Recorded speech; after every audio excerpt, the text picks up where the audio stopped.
Good morning. This little cabinet door came from a garage sale. It was $1. Look around at Goodwill and Salvation Army. I did go ahead and sand it really well to get some natural wood showing underneath that teal.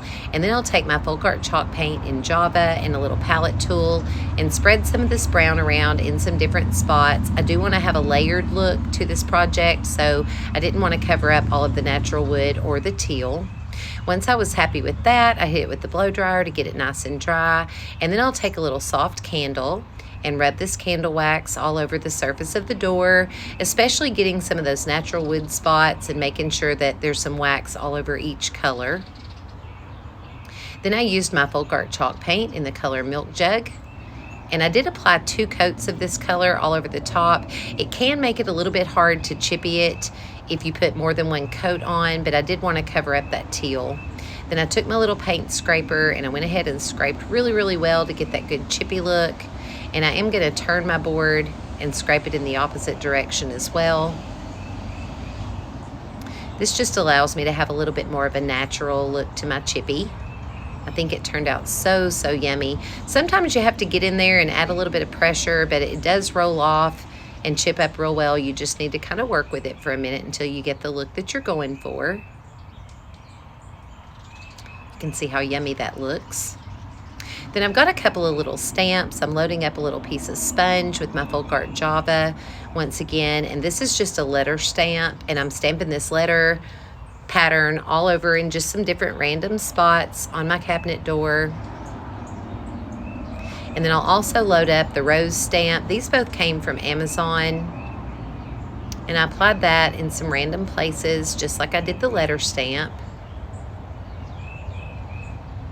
until I was happy with the way that that looked. Didn't want it to be super dark. I wanted it to have a distressed feel, so just applied it kind of lightly in some places.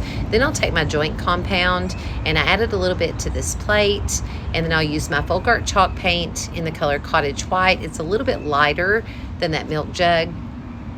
I mix those together really well, and I'll use another little palette tool and kind of spread this for some added texture around on my cabinet door.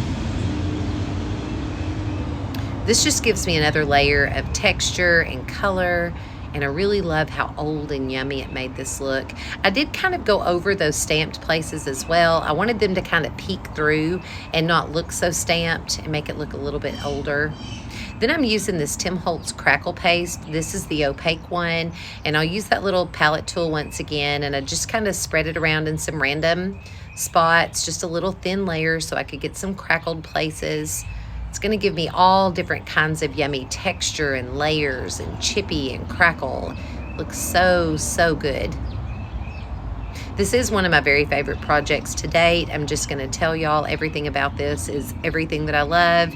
You need to give that a good blow dry and make sure that that crackle comes through. And then I'll use my Dixie Belle wax in brown. And I went all the way around my edges and kind of buffed that in some of those good yummy crackle places until I was happy with the way that that looked, and it looked really good and antiqued, especially around the corners.